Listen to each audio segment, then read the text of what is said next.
le secrétaire général du groupe La Team Wata. Il faut que parce que vous avez trop. Le secrétaire général du groupe La Team Wata est à la base de beaucoup de choses. Oui, Charlie a été taxé à un moment donné, Charlie a fait ça. On s'est levé pour se camoufler. Donc il y a un temps pour la Oseka, il y a un temps pour la coller.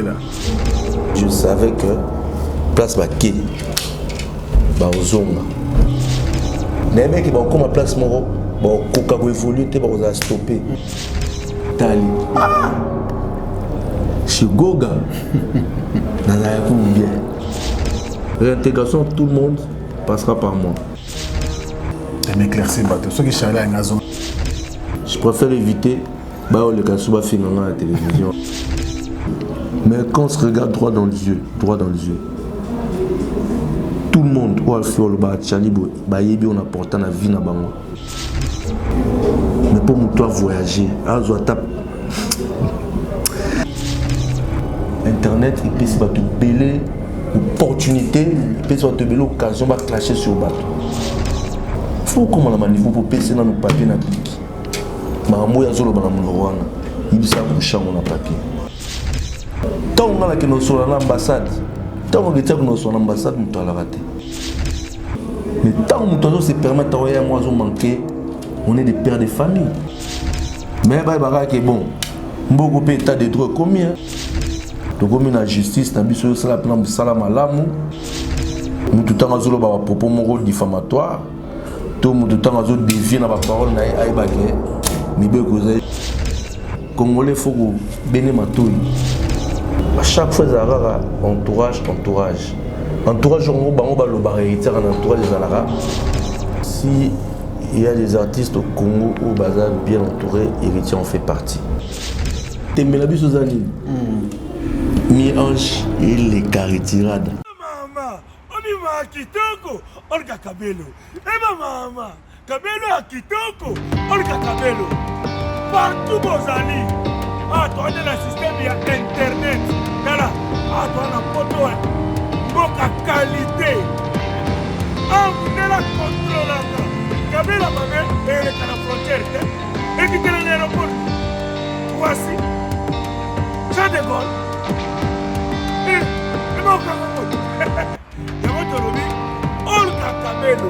Kabelo ya original, il y a solo, il y a Milai, il y a ma mère boss.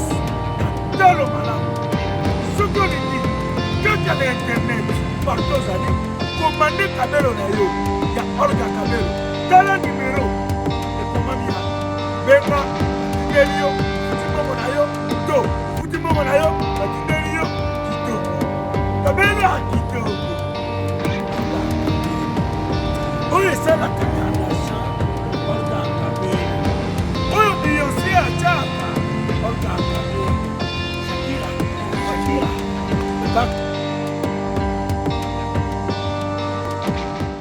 Bana Guine, Bana Dar es Salaam, Bana Poto, Bana Mokil Mobimba, Cité AC Moko, Afrique Info avec Franck Stemai, Yandankala, Twende. X-Bass Marandura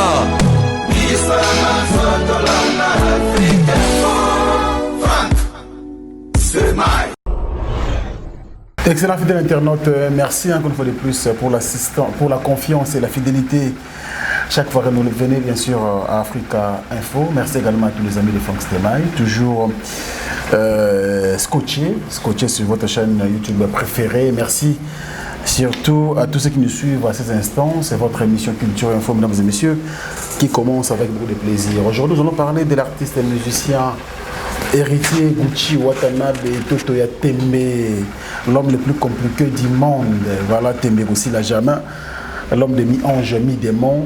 Dans quelques jours ici, nous aurons bien sûr le tout premier single tiré de l'album Mi-ange, mi-démon, intitulé Désolé, l'artiste va lancer cela dans quelques jours sur le marché des disques. Nous aurons bien sûr le plaisir d'en parler aujourd'hui, et c'est une fierté pour nous d'ailleurs, de recevoir le secrétaire général du groupe La Team Wata, qui est venu nous voir. C'est un honneur, je vous dis, mesdames et messieurs. Il s'appelle Charlie Rubenga, il va répondre Tobengi Natina, et cela va faire énormément plaisir à tous les mélomanes de la bonne musique, surtout les fanatiques des héritiers Watanabe et la Team Wata en général. Monsieur Charlie Rubenga, bonjour. Bonjour, bonjour. C'était mal. C'est un plaisir, hein? Plaisir partagé. Ça va sinon? Ça va. Hier, on a suivi l'artiste dans l'émission Caribou Variété et nous avons eu la chance d'être annoncé que bientôt là, nous allons bien sûr déguster déjà l'album mis en juillet à travers le titre Désolé.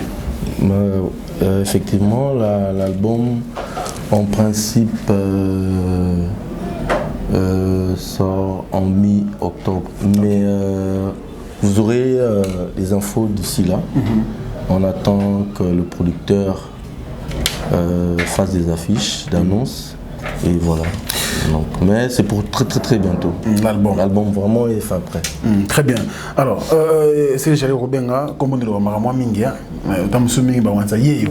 comme vous voyez, Charlie Rubenga, le secrétaire du groupe, c'est lui. Au Moulin et puis au centre, bien sûr, il y a Marambo Belé, où il y a un groupe, la Team Wata, il faut te tourner, il faut répondre, et ça, la biso. Vraiment très bien. Alors, passage d'artiste dans l'émission Caribou Variété hier, ils avaient capable d'annoncer l'album ou bien il y a eu d'autres raisons? Non, mais au fait, Isaki, premièrement, pour signer présence retour pardon.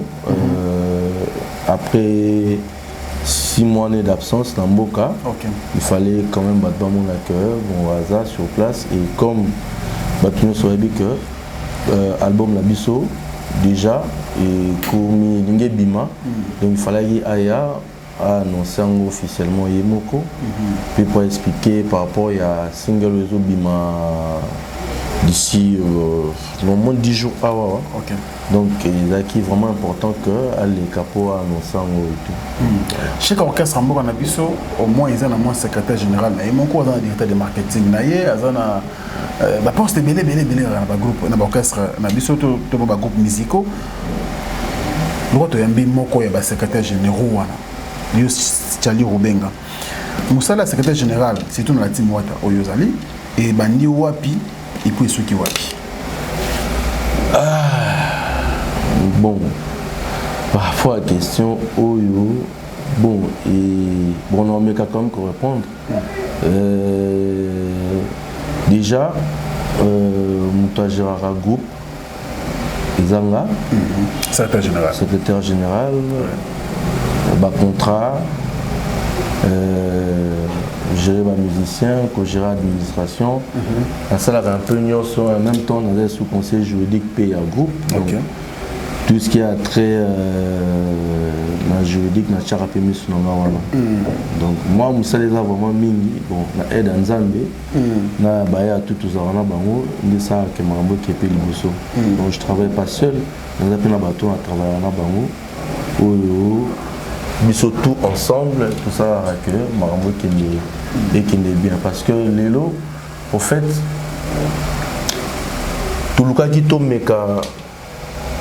ça là un peu différent, il y a Bateau Belé parce que les lobes musiciens Bisso bazala taxé dans Marambo Belé et les lobes Bisso au moins on a la chance d'avoir de travailler avec quelqu'un Oyo a tiqué là vraiment Bisso a fait ça délégué pouvoir nuire l'administration va gérer na Yemoko, va gérer payer na Marambo sur Italie entreprise na Bisso. Voilà, jusque là on n'a pas de souci.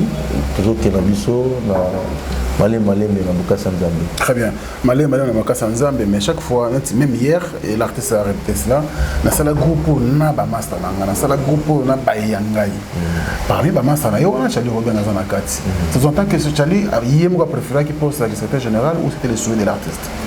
Bon, moni quand on a début et là nous c'est la facilité idée nous et où il faut que ne pas naïe pour y monter neti centre Marambutu biso to na idée mais biso te ma to gérer vie naïe donc il est temps d'avoir idée naïe wana a contacter Bayaya tout paix tout sangana tout fana tout chipwa et c'est la lettre avant le mois il faut compter la lettre de l'émission c'est on est ça idée au tenant pareil moko nani yé moko ya on est sur yé moko mutazana au centre Marambutu OK il y a ozo azu idée naïe a sali lo naïe a sali et biso to yé ka on a pour na ko renforcer moi mouké parce que bon mutu yé moko avec que c'est suffire te hasard quand même na besoin il y a oyo ya na mama ele pour que na assemblage makamona nyonso to bimiselo mo wa bien très bien autre balo très important ba ministre ba taxer na makambo ebele notamment artiste Oyo Jiraka et qui hérité Gucci Watanabe depuis ba wengi musique à maison mère ti asala groupe. C'était pas facile pour lui. Surtout dans le début, après, avant ou pendant ou après sorti l'album Retirada, il y a toujours après mon tour, il était turbulent, il était. Mais est-ce que Yum de travail naïe, aux amours de maïele, autant que Bakos a miné, au préféré, au travail na musicien, alors la héritier. Est-ce qu'il est facile à gérer? Bon, Moni, c'est moment ma vie n'a pas sauvé ni à Calavio, mon ko juger mutu na musika les amabé. Souvent approcher mutu des places où comprendre réellement qui est la personne. C'est vrai nous lobby. Héritier honnêtement oui.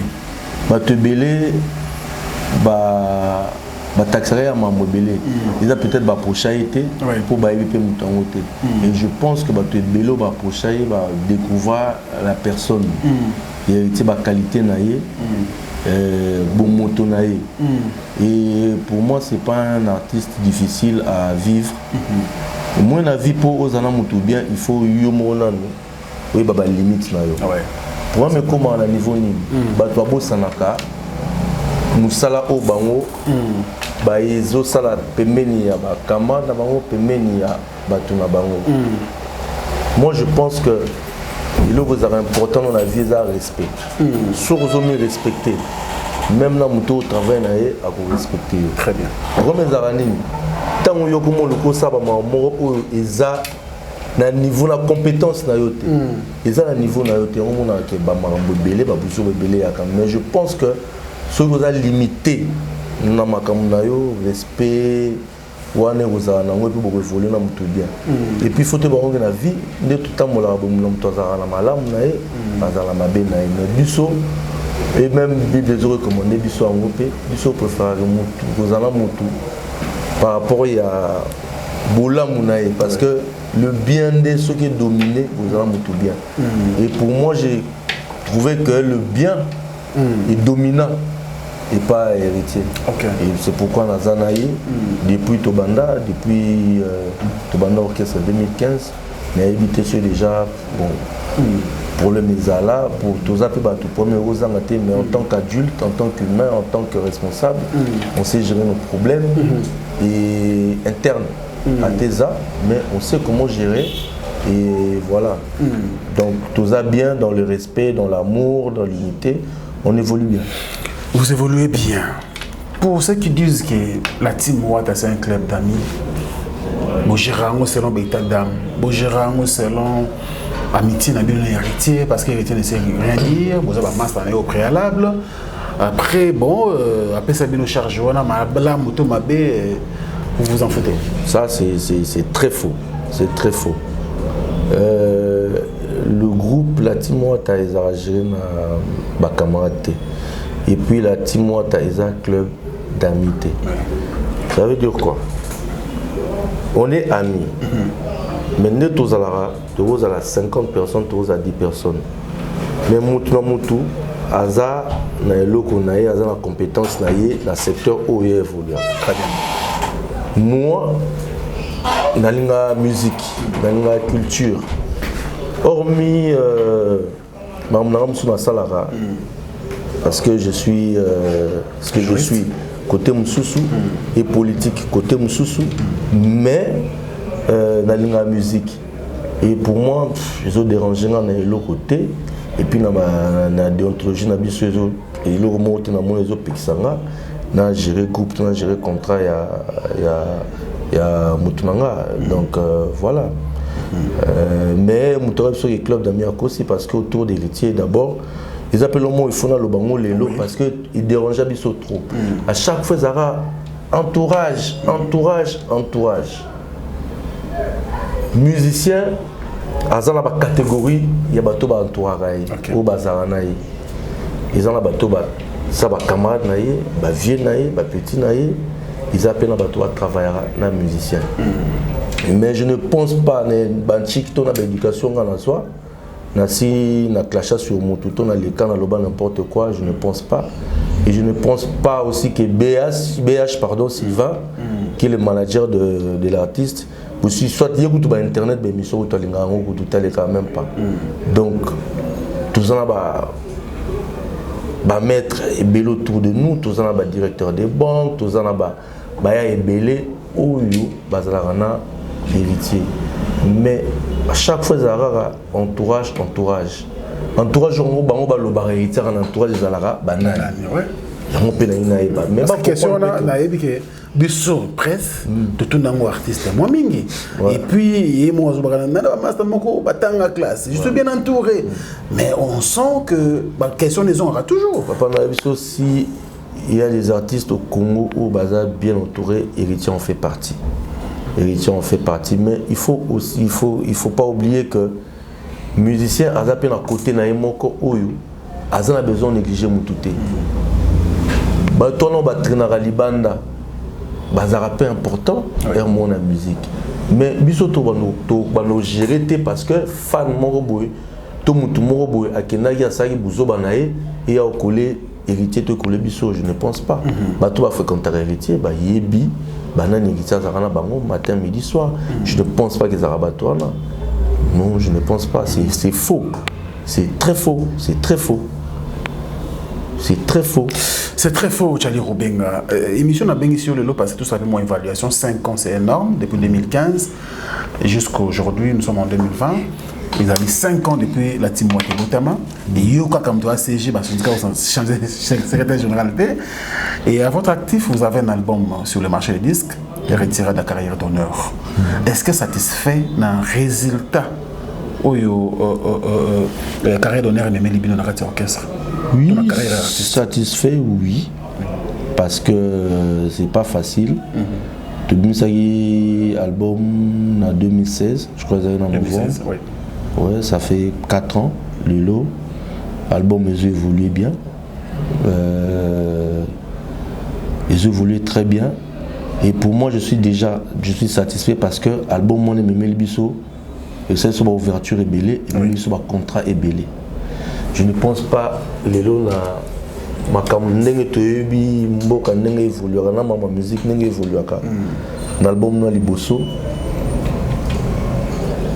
Même un musicien dans Olympia, l'album à Liboso. Tu reçois plus de 16 visas aux États-Unis, bien que tant que en Belgique. Compréhension que tu es en fait batou. L'interprétation qui est belle. Tu as refoulé batou. Mais qu'est-ce qui s'est passé? Déjà, il faut que tu comprendre que pays où la compétence, la habilité à refouler bateau. États-Unis. Okay. Dans Bruxelles, ils ont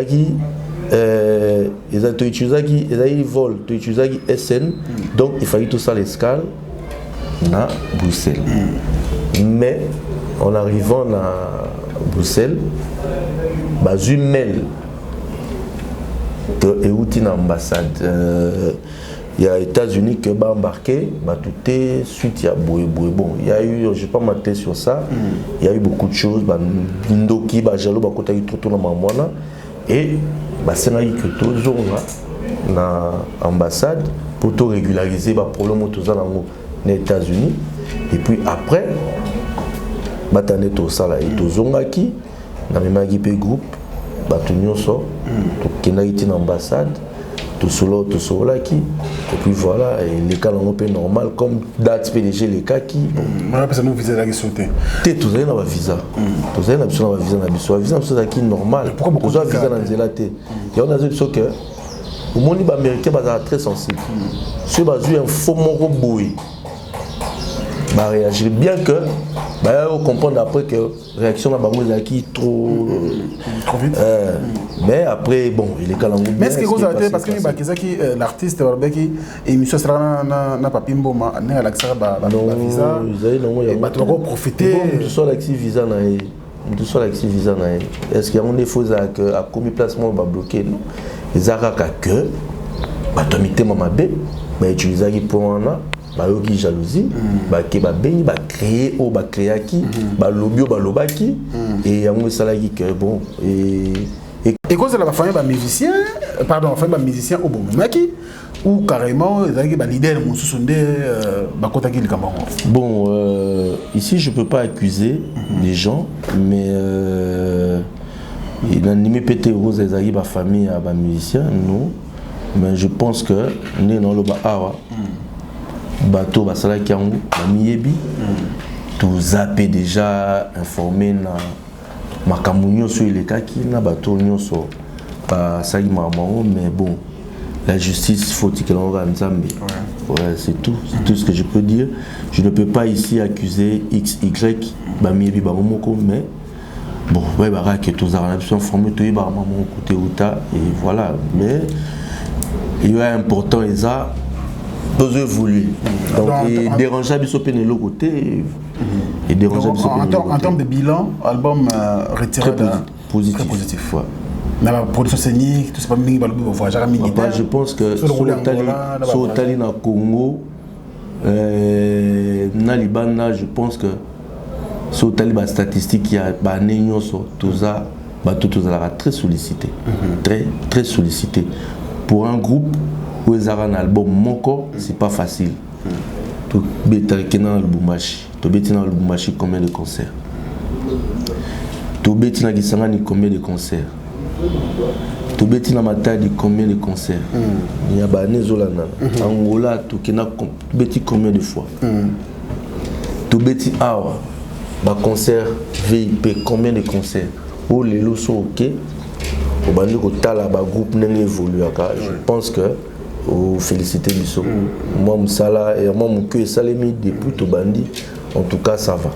Ça va. Nao Boussali, en tout cas, ça va. Mais comment vous gérez, vous, surtout le secrétaire général Lelo, comme comment vous gérez le tempérament de l'artiste? L'artiste il a les sangs chauds, donc l'artiste agit toujours avec précipitation. Comment vous gérez le tempérament? Parce que vous, c'est les boss.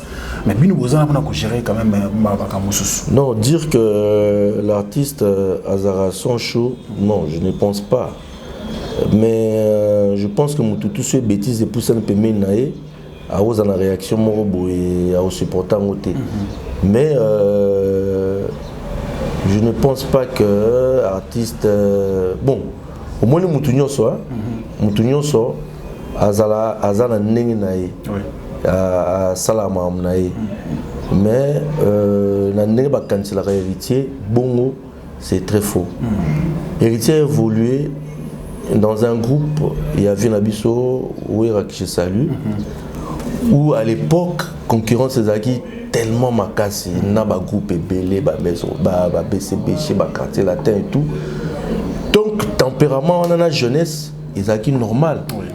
Ils travaillaient chez quelqu'un, ils ont au moins na fin na nord père na bango biso tout yiba vieba là tout ça la bêtise n'a pas pas celui qui a tout ça le revient intervenir mais quand tu deviens responsable tu deviens patron d'un groupe au commisiko ko tala ba problème pe à bateau les okamba et je pense que loko na ba cancellerie nango en tout cas za la nangote aujourd'hui c'est un père de famille il a déjà sa famille oyaye boye présent la famille là au monsieur soazan la ya musique pour agir à héritier l'effectif net on a estimé tous até mettre comme près de 100 personnes héritier Gérard waouh ouais 100 personnes ouais déjà ce totalika ba chanteur à Pam On en a presque 17 ou 18 chanteurs, animateurs, qui 7, aujourd'hui danseuses, aujourd'hui administration, aujourd'hui sécurité, aujourd'hui journalistes, aujourd'hui tout ça. Donc, il a facilité et je ne pense pas que Moutado Géré va te belé bon à la JT. Non. Au contraire, aujourd'hui c'est quelqu'un de très posé. Et voilà. Si je parle de ça, c'est parce que moi, dans sa maman évaluation, il y a orchestre. Au début de la création orchestre, il y a eu tellement de problèmes, c'est-à-dire côté communication.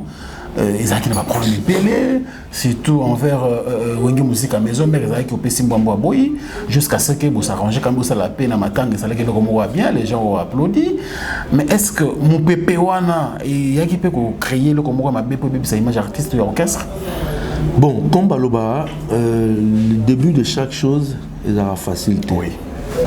Et les erreurs où ils ont kala pour to boya moté, to kimango pété. Bien que on a une interprétation moins boé, pour se justifier à rater. Mais je pense que héritier,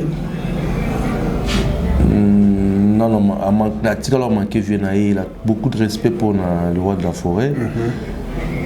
Mais Batou et Belé, Bazala, cause ya mambo Belé, héritier Azala ayebate à Zala même pas. Bon, il y a eu bateau extérieur et intérieur. Et Salemaki, Salamandeng et Salemaki, mais bon, tout le temps la page a passé et Zaki ba erreur et Yaki. Pas Batouana, mais comme artiste, je dois qu'on soit assuré parce que bon, Tangaki, il n'avait pas le choix. Il a pris ça sur ses épaules, mais je pense qu'aujourd'hui on a grandi, aujourd'hui on est en train d'évoluer et je pense que nous sommes tous on a passé, vie tous en vie en bon terme. Bon, on a retrouvé la surprise parce que tant héritier, bon déjà tant bazuma tant on a tout obligé faillir parce que héritier pas à botter la famille on a. Et la famille a pardonné à madame, il y a vu un de la forêt, Mampata. Donc, il fallait qu'à Tokende.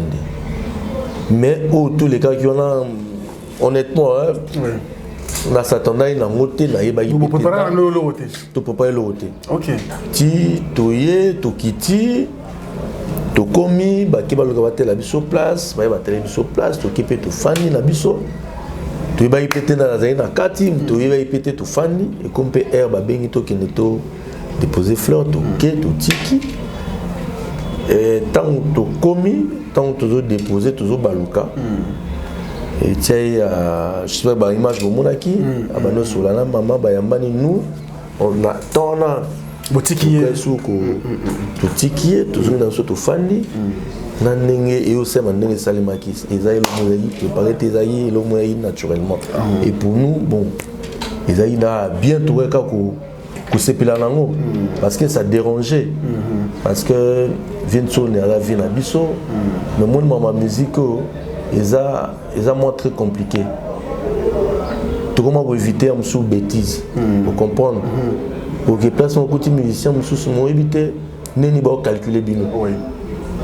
Tant que tu as un master, tant que tu as peut-être tant que tu as au soleil normal, au PC normal, réaction en année à ma baie, tu bangaka, tu évites un peu, nous avons musique, mais en général, je ne pense pas que le problème est aïe, le problème est aïe. Le problème est que on peut vous alater. Na vie place à ça, na évité place à ça, il que ils ont la rue. C'est tout. Très bien, le plus important est fait. Donc la paix doit rester dans la musique congolaise, c'est tout héritier na ouira. Donc on a raté ndenge ni bako so na. Ça en tout cas c'était vraiment qui congolais, ça la qui biso les bana sala. Mais aujourd'hui quand même, en tout cas, nous sommes fiers de ces grands artistes et le roi de la forêt et héritier de son fils musical bien sûr, mais jeune frère Naïe, ça la biso vrai bien. Tchali Robin Oza à la fois administrateur et groupe et en même temps nous avons côté conseiller et artiste parce que Oza conseil juridique naïe tout ce qui se passe aujourd'hui, toujours, on va sortir à Nzembo. Désolé, voilà. L'artiste s'allait parce qu'il faut exprimer mais à culpa na yena ba maman tout ça m'a belé les auto et les gars qui autour na yé bino mo ndeni bo jira ke makambo wana ti a comme na niveau ko sala Nzembo bon le bagi ni na ba bureau na bino restreint bon honnêtement ti Nzembo les salemi et tia sola on a monté. Ah bon? Il a fait tout seul, même moi j'étais surpris. Il y a mon ango et namo la sepelaki. Parce que les outil et pas n'importe moto tikali ko fan de la yangote. To tikali pe yoka yangote. To tikali ko yoka yangote. To yebaki pété yemoko à sali maman parce qu'il faut pas oublier il est un artiste. Ouais. Donc Makamunyo Sonano, c'est d'abord lui-même. Donc, Bissot Tozara administration. Mais tout ce qui est artistique, tout ce qui est, c'est lui. Bissot Toya, sur de tels locaux, Toro a porté moi conseil, moi nini, mais en général, c'est d'abord lui-même. Ah ouais. Conception d'Angoye Moutazion, idée d'Angoye Moko, Maramoutou Yemoko. Et il a fait en âme et conscience. Et pour nous, tantôt, Yokiamu,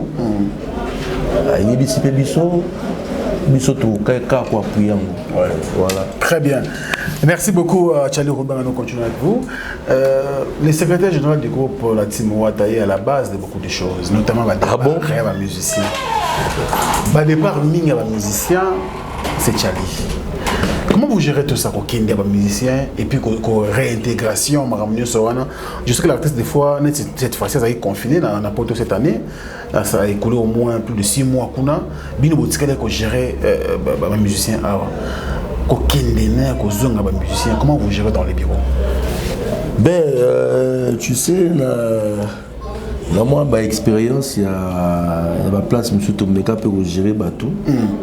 Tu sais, quand tu as la responsabilité de gérer les gens, il faut monter ma monnaie. C'est pas facile, surtout dans le monde musical. Oui, Charlie a été taxé à Maman Bouboué, Charlie a fait ça. En fait, le Congolais ou le Noir a une place hors des athées. Nga tâche ma personne responsabilité, ma personne na bolobi, toi le bakere tokiti. Nga souci ngezaka tomata, tokeli boso. Et nga na linga ordre, nga na linga ratete ne lo na salara. Nga mamuto sala mamuzala ordonné. Dans le respect, il y a batutu. Il y a même dans le groupe Nabiso, nous avons héritier de présidente, elle a bien patron, elle a bien Goga, Wata, normal. Bissopé, qui chef Nabiso, tout le monde a été imposé comme rôle au mot sacré. Mais, Moutoufa Fana Bagewana, à chef, respect à la limite et tout.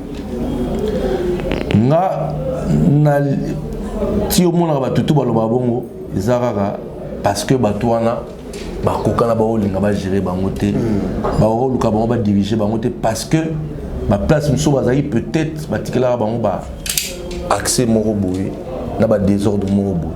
Et chez nous on a dit non na ba biloko wana. Tu es avec nous aux anabiso, on peut supporter ma confiance dans la musique, la guerre, mais il faut être loyal. Ceux comme Koko Tanaba via bateau, comme Koko clasher sur bateau, en tout cas, tous les gens sont là. Pour la bateau, tout baya, pour le bakenga, net pas musicien.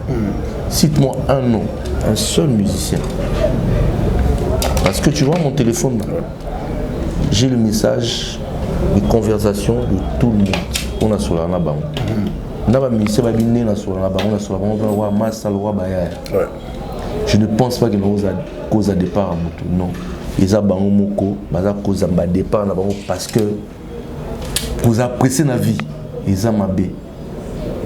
Tout le monde a danger pour les cabaninga. Il y a un ça et ces désordres-là, nous, on ne supporte pas. Ok. Comment tu as géré le départ? Parce que aux récents, il y a New Style. Si tu ne gênes pas. New Style. C'est moi qui gère ça. New Style. qu'il y a quand même un grand nombre. Et comment vous gérez des parois? Non, pas un grand nombre. Il y a orchestre, même si nombre de ça, il y a 6. Ouais, 6 personnes quand même, c'est pas peu. Tu vois, Koukeni na bango ba raison. Ils ont énorme. Ils ont belé, hein. Notamment des organisations. Jamais. Il y a des organisations, c'est très faux. Chez nous, il n'y a pas de désorganisation. C'est faux. C'est faux. Si je pense que quelque chose à organiser, on en fait partie. La Timouata. Ouais, la Timouata est très organisée. Kende la culture et art. Kende na ministère de la justice. La censure. Kende na ba place touane. Ba webiso aussi ils ont parmi les orchestres organisés. Ou qu'elle va tambola rapna na makambo na ba loi ya mboka o nyo sezo senga to sala za biso. OK. Ouais. Bazar ba culture ya ba kinde tuna bango ba otangila yo Timouata. Comprendre. Mais koloba que tous désorganisés, tout le monde pour la désorganisation, c'est faux. C'est faux, des organisations où il y a côté ni. Mais tu vas l'ongwa quand même. Au moins, ils sont belé. Réseau d'alara moko. Soit, du coopération. Du coopération moko. So coopération on n'engagé, n'a pas proposition. Bon, bazara sans chaud, ba osanga la ba fandi.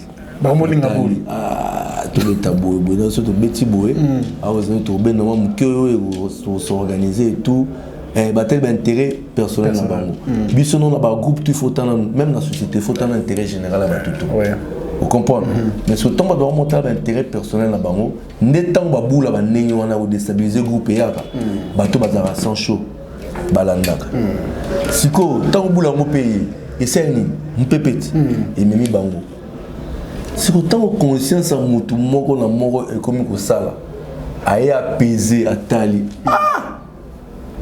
chez Goga na la ku bien ndenge no wala sola na préféré na zone na beta repli omoni peut-être yo mona yetam soba misuso mona yona mais peut-être yo bité soba misuso na mitema la ba pesa ibongo mais batu ba peser atali amoni na okufa. Naza bien place dans ça, si on a bêta réplique, il y a un moment de salement. Mais nous gérons la réintégration là-bas. C'était comment? C'était pas facile parce que nous manquons de respect dans la télévision. Mais le problème les gens m'ont traité de n'importe quoi. Nous sommes traités qui n'ont pas travaillé en abandon et tout. Mais tu sais, moi, j'ai pas calculé ça. Les champs bois la caravane passe. Sur Yomiyebi, je pense pas que nous calculer Babylon à Mickey, j'ai pas calculé. Je savais que tu es au Mabaozonga. Je savais que. Oui, le prophète des malheurs. Tu es prophète. Le Congolais va monter, mais c'est moi, Moutoua Ebi Nzambe, Moutoua Yebi, Amiyebi, à Sagitarate. Et je savais que place Baké, Baozonga. Pour moi, tout ça, il y a un temps où là. Conscience, c'est autant un mot reproché. Pour les raisons bon moment, tu as conscience. Conscience. Ou ça une loco, mais conscience, non, c'est sali. Et on va la vérité, ça têtu. Il faut qu'il attend. Conscience, on a pas un surprenant. On a passé déjà que je savais que Banga Bazon. Et tu vas déjà, il belé tourne sur la téléphone. Non, c'est pas vrai. Je te dis. Vous êtes tranquille au son bango malgré tranquille. Mais nga bato manquant ba respect na ne ba loba bozana ba image. Mais tant bon ben en réaction dans les ennemis na Bouddha Moututin. Je savais, tu sais quand tu es un père, quand tu es un oncle, quand tu as des responsables, quand tu gères les gens, il faut avoir un grand cœur et gérer tout ce monde là. Il y a bien que monde la musique à la bongo, mon du temps c'est logo, laisse le faire. Après il y a bien que ba comme ma place moro bon, Coca évolué, tu vas stopper. Donc pour moi, il y a une surprise, je savais. Tout le monde c'est que belé, donc il y a un temps pour la Oseka, il y a un temps pour la coller.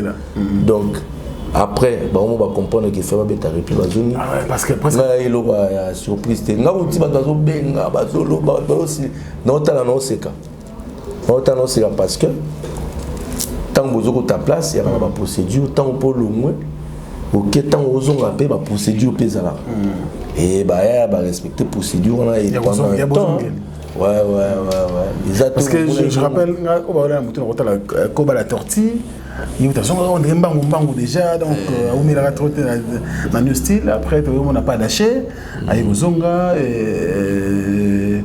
c'était qui encore je reste foudré moto et là comme ça après moto d'Angola prince d'Angola non que sorry ambulance avec Zonga mais il est comme ça comme pourquoi pas quand même qu'on signaler qu'on Zonga na bango bazongi on dirait il y avait rien on dirait bon bazongi na bango té pourquoi pas tu sais il faut pas couper cette importance na on n'a pas trop voulu donner l'importance à ça toi qui accueilli babengana qui était surtout bengana mutu ça va kozonga na ye oui to sala lo moro mais ami qui n'est pas zongi sans bruit sans trompette calme pour ça on va travailler on a côté musicien mais côté bureau pays départ côté bureau dans le sens Charlie Mpaka était l'un des administrateurs du groupe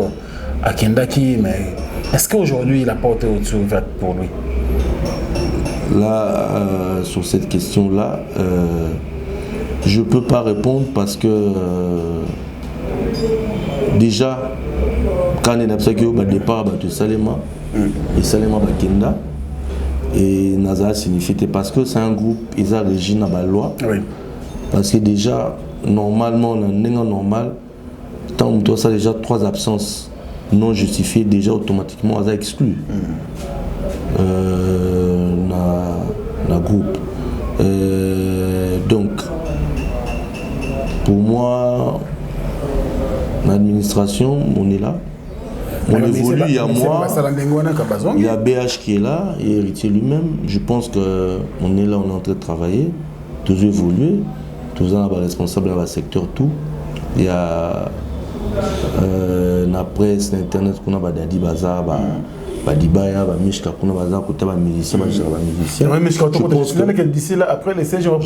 je pense que toujours évolue bien.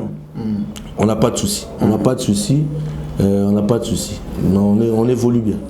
Mais éclaircir ceux qui charlent à Ngazonga parce que c'est le seul qui est resté là-bas. T'es là, mon abisso penani, non Ngazonga était arnaqué. Arnaqué pendant Ngazonga était bon. Au moins les deux batika les kuna quand même. S'il faut. Bon.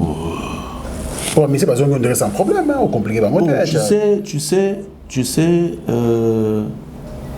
Kolongwa Rozonga, ils ont m'habité. Mais si quoi, moi tout ça, tout ça, tout ça. Il y a un Dieu qui est là, qui est juste, qui regarde. Et il y a le monde, il y a les gens autour. Moi, je pense que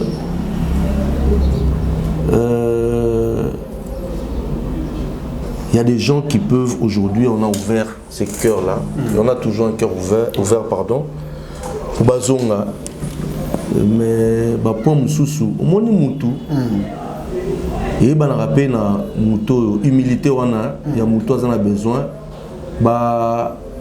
ça il est moi le Romoro. Humilité, on est très important, bon Moutou, et nous on préfère encore gérer Moutou humble. Parce que l'humilité, c'est encore reconnaître Bouzo, bêtise au sali, au Sengi, pardon, l'ambition. Mais quand nous qu'on reconnaître certaines erreurs, certaines bêtises au salaki, je sais pas, mais moi, à mon niveau, en tout cas, je sais pas. On est dépend de notre groupe, mais moi, à mon niveau, Nazuna nous message T, dans un appel Moroté, il y a concerné, ou Bazana au Liban, lobby, pour Bazonga, non, la monité, mais bon, on a vraiment répondre à côté. Je préfère éviter le cas souvent à la télévision. Je préfère ne pas répondre à la question en mais réintégration, tout le monde passera par moi. C'est un message, hein? Ouais. Il s'appelle Charlie Rubenga, le CG du groupe La Team Ouata. Oh, c'est partagé. Il faut que la appareil. Pour la benga ambulance, l'émission. Ah, mais non, héritier Batou. Pour l'héritier. Tout ticket, il y a bâti qui héritier ça l'album là. On a besoin à apporter, à transmettre au Azan, on ne pas Batou. Maman, oh boy. Héritier Azan, on a été. Héritier Azan concentré dans ma caméra. Tout ce qui est ma moto, on a Charlie. Tout ça, on a dit. On a amoureuté, BH Pazawana. Et tout ça, on a Mishka Baza. Pour biso notre décider rapidement dans le collège, tu fais à te décider. Très bien. Pour l'instant, comme ils ont noté, donc on ne peut pas parler sur ça. Ah ouais. On passe à autre chose. Comment Bojiraka, entre Bojiraka artiste, entre Bino, administration et groupe, ma maison de production au bout musique. Comment vous partagez, comment vous gérez l'artiste dans ce sens-là? Non, mais. C'est content de vous la maison de production, content de vous faire Bino. Mais ils ont un problème. Il y a des concerts à Abidjan. Ils ont un contrat producteur qui est en haut. Ok. Bino, on est parti. Tout fan, il est cas très bien dans les bonnes conditions. Il est cas très bien, trop même bien. Il est cas très bien. Donc, Bissona. Le producteur le plus frais, il y a problème des aratas. Tout va bien. Et bon, c'est quelqu'un de pas compliqué aussi. Normal. Très bien, l'artiste. Alors, nous sommes en train de discuter déjà avec vous. Nous avons annoncé Mishkangando, tout ça, entré en il nous a surpris ici, Mishkangando, le chef du groupe. Voilà, on va terminer cette émission avec lui. Mais Charlie Rubenga, l'artiste à Kinshasa, dans moins de 10 jours, tous en Zembo, désolé.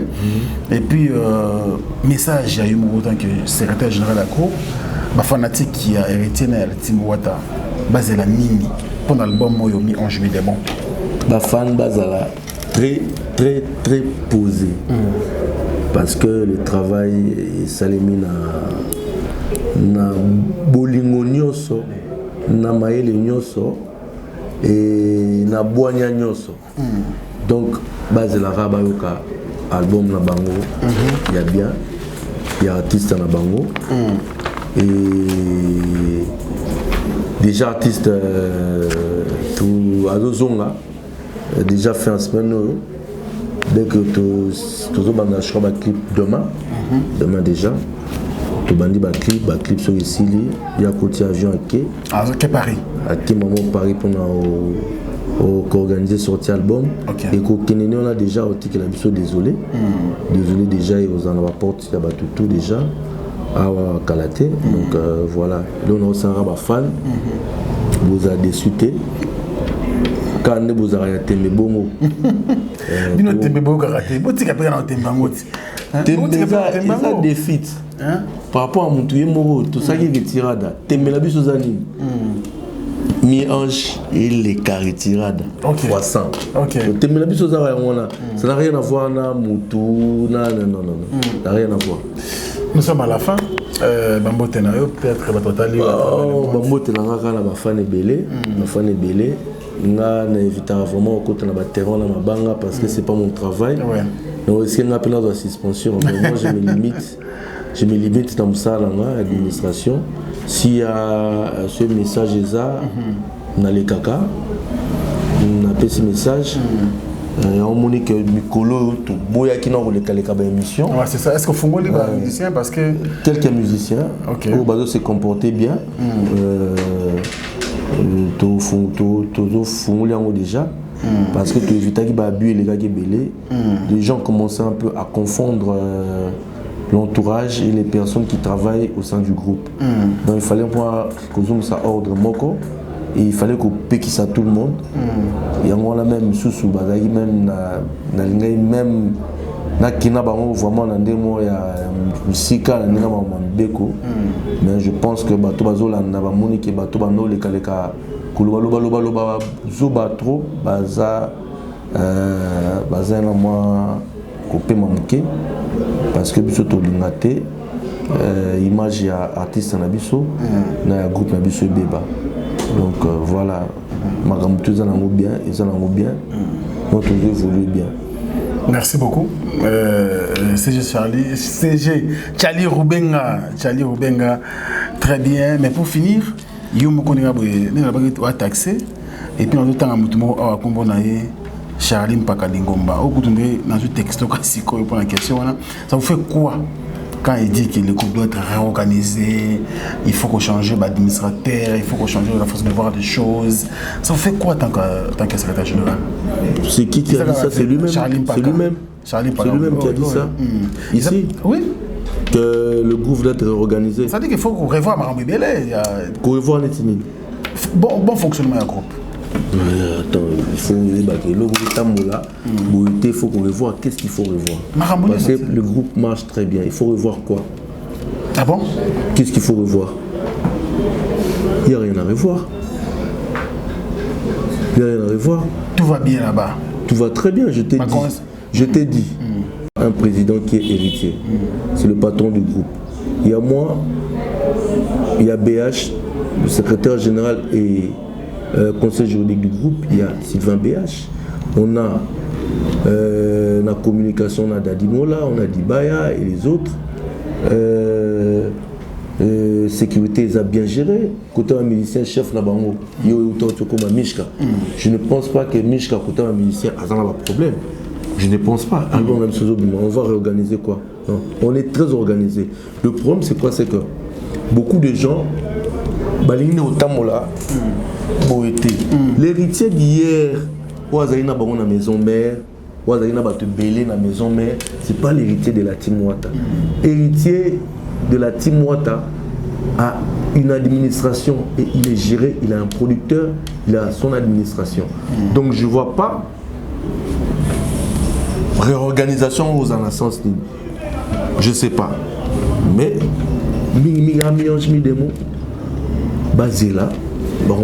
bien. Papa, on a des grands projets. Merci.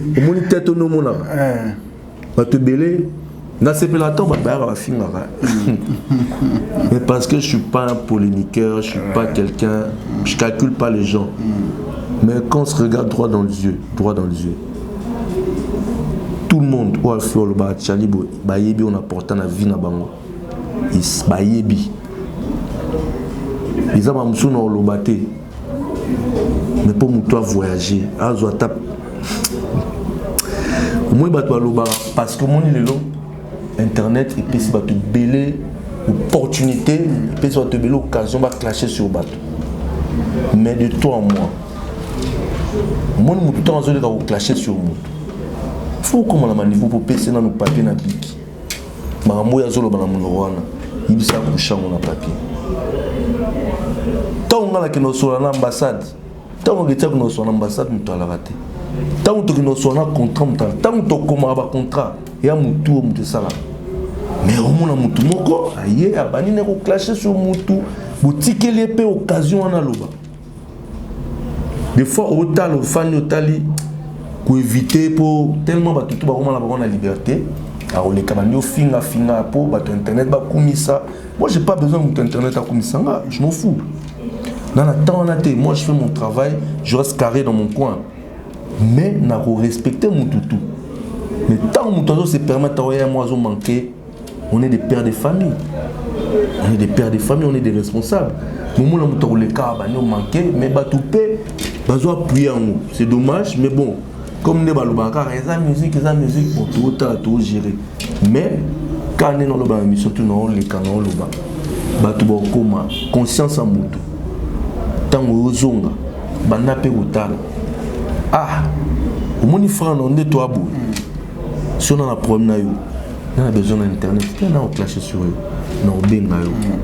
Même Bible les a recommandé du sang. Si tu as un problème avec ton frère, parle avec ton frère. Ou cherche l'ancienne église, la famille. Sur mon mutu, aoya, ou ça là, règlement de compte. La télévision, tout l'internet, azam mutute. Vous comprenez? Azam mutute. Parce qu'un frère, ton frère, sur tu vas le regarder droit dans les yeux, ou sous la naïe, à Oyokayo, si un point beau ça. Mais moi, je ne vais pas venir pour l'administration, dans l'orchestre, Tony Naya, Nana Loba n'importe quoi. Il n'y a pas de bêtises, Nana Loba pour battre non, non. J'y vais pas un mango. Isaou. Mouton ça, l'homme, pour pas que l'homme m'a publié non. Non, non. Battre à la carte conscient et Mouton battre à la. Tant aux autres, solo bélo. Le bar a responsabilité, Mamboloba. Mais bon, comme quand on est dans l'internet, comment on va autoriser, il y a tout le monde a les cas clashés sur Motu. Mais c'est bon. Beaucoup de état de droit combien? Donc, comme la justice, on a vu ça la plan salam à l'amour. Donc, nous tout le temps, on a propos moraux diffamatoires. Tout le temps, on a dévié dans la parole. Mais je pense que Congolais, il faut bénir ma toy. Il faut bénir ma toy parce que vous avez trop. Vous avez trop. Je pense que déjà, dans le même, il y a côté de la Beko. Toujours bunda pour nous côté moi l'homme par rapport à internet pour nous coincer parce que et l'équipe. Très bien, merci beaucoup. C'était un honneur. C'est moi qui vous remercie. On est ensemble. On va encore revenir chez vous avec le même plaisir pour tous les plus amples détails d'un album mis en juillet des monts. Le secrétaire général. Merci beaucoup. Maman, on y va à Kitoko, on a Kabelo. Et maman. Kabelo à Kitoko, Olga Kabelo. Partout vos amis. Ah, toi, on a le système, il y a Internet. Voilà. Ah, toi, on a photo. Moka qualité. Ah, vous avez la contrôle. Kabelo a maman, et elle est à la frontière. Et qui est dans l'aéroport. Voici. Ça décolle. Et Moka Kabelo. Il y a votre lobby. Olga Kabelo. Kabelo, il y a original, il y a solo, il y a Milai, il y a ma mère boss. Il y a Talo Malam. Ce qu'on dit, quand il y a l'internet, partout allez, commandez Kabelo Nayo, il y a Olga Kabelo. Dans le numéro, et comment il y a Bema, Tidelio, Futimo Nayo, Do, Futimo Nayo, Tidelio, Kito. Kabelo a Kito. On essaie la caméra.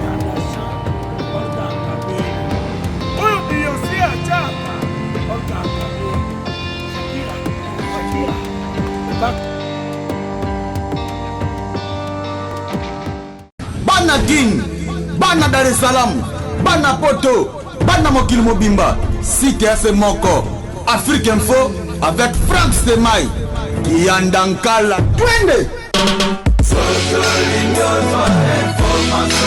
X-Bass.